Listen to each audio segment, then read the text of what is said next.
नमस्कार दोस्तों, ये जानकारी मैं दे रहा हूँ। एक नई पोस्ट और निकली है जिसको कर्मचारी भविष्य निधि संगठन के द्वारा, उसके ऊपर ये जानकारी है। इसमें दो पोस्ट निकली हैं दोस्तों, एक है एसएसए और दूसरी है स्टेनो। एसएसए के लिए 2859 पोस्ट हैं और स्टेनो के लिए 2674 पोस्ट है।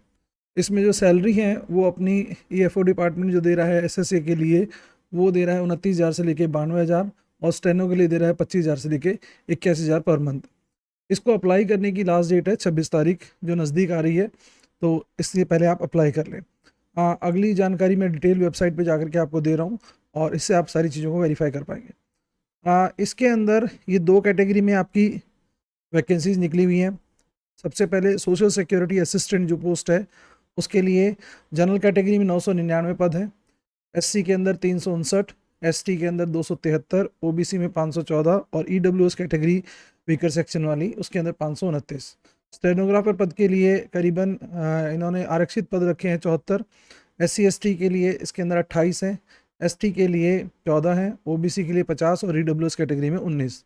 सैलरी का मैं विवरण आपको पहले ही दे चुका हूँ।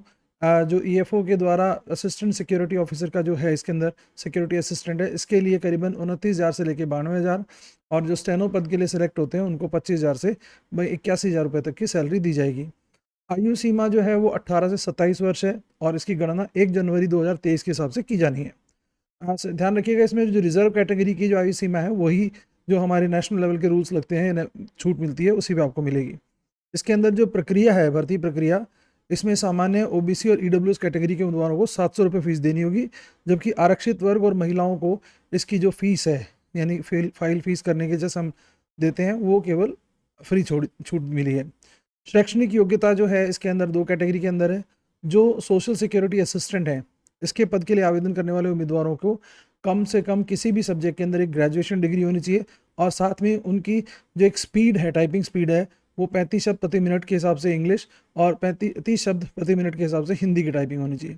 स्टेनोग्राफर के लिए 12वीं पास होना जरूरी है और साथ ही उसकी जो डिक्टेशन स्पीड है वो 10 शब्द, उसके साथ में हिंदी में और इंग्लिश में अलग अलग तरह से ट्रांसक्रिप्शन में यहाँ पर विवरण दे रखा है, जो 80 शब्द से लेकर के 50 मिनट के अंदर 80 शब्द, 50 शब्द, 65 शब्द हिंदी इंग्लिश के हिसाब से आप देख लीजिएगा। सिलेक्शन प्रोसेस जो है उसमें करीबन करीबन ये मान के चलिए कि सबसे पहले आपका रिटन टेस्ट होना है, स्टेनो स्किल टेस्ट होना है और फिर आधार बनेगा आपका इंटरव्यू। इन सब में जो मेरिट बनेगी इसके बेसिस पे आपका सिलेक्शन होगा या मेरिट के हिसाब से आपका सिलेक्शन प्रोसेस में नाम आएगा। इसकी आधिकारिक वेबसाइट है वो है www.efiindia.government.in। इस पर जाकर आप देख लीजिए और इसमें लिंक दे रखे हैं, वो लिंक मैं आपको खोल के दोबारा दिखा रहा हूँ, उससे आपको इसके अंदर बहुत सारी जानकारियाँ मिल जाएंगी। तो चलिए सीधे मैं लिंक वाले पेज पे ही चलता हूँ और यहाँ से आपको डिटेल्स शेयर करता हूँ। ये एक करीबन करीबन 60 पेज का एक पूरा डिटेल पीडीएफ है। इसको आप ज़रूर देखिएगा, इसमें सारी जानकारियाँ दे रखी है। पूरा पीडीएफ इंग्लिश में है, इसलिए तसल्ली से पूरा पढ़िएगा। इसकी डेट वगैरह भी दे रखी है और जिस स्टेप में क्या क्या आप काम कर सकते हैं, करेक्शन भरना है, जो भी करना है, किस स्टेट में किस कैटेगरी वाइज कहाँ कहाँ वैकेंसी है, पूरी जानकारी इसके अंदर दे दी गई है। तो आप जब अपना सिलेक्शन फॉर्म भरते हैं, जब ऑनलाइन अप्लाई करते हैं, तो इसमें सारी चीज़ों की जानकारी आपके सामने आ जाएगी। तो इसमें ज़रूरी है थोड़ा सा आप एक बार डिटेल में पढ़ लीजिए ताकि आपको सारी इन्फॉर्मेशन अटेस्टेड हो। साथ के साथ ये इसका एक लिंक है, इसी लिंक के थ्रू आपको यही पेज के ऊपर 55 पेज का एक प्रिंट आउट और है, इसके अंदर आप पूरी प्रोसेस को समझा रखा है। इन दोनों पेज से आप अपनी डिटेल ले लीजिए और अप्लाई करिए और आपको जो प्रोसेस अपनानी है उसके हिसाब से जल्दी से अपना काम करके इसको अप्लाई कर सकते हैं। दोस्तों, इस पेज को शेयर करें, सब्सक्राइब करें, अधिक से अधिक लोगों को बताएं और इसके लिए जो स्पेलिंग है उसको थोड़ा ध्यान से देखिएगा। BHUPEN, Bhupen, EDUHUB। इस पेज को सब्सक्राइब करें, फॉलो करें और शेयर करें। Thank you.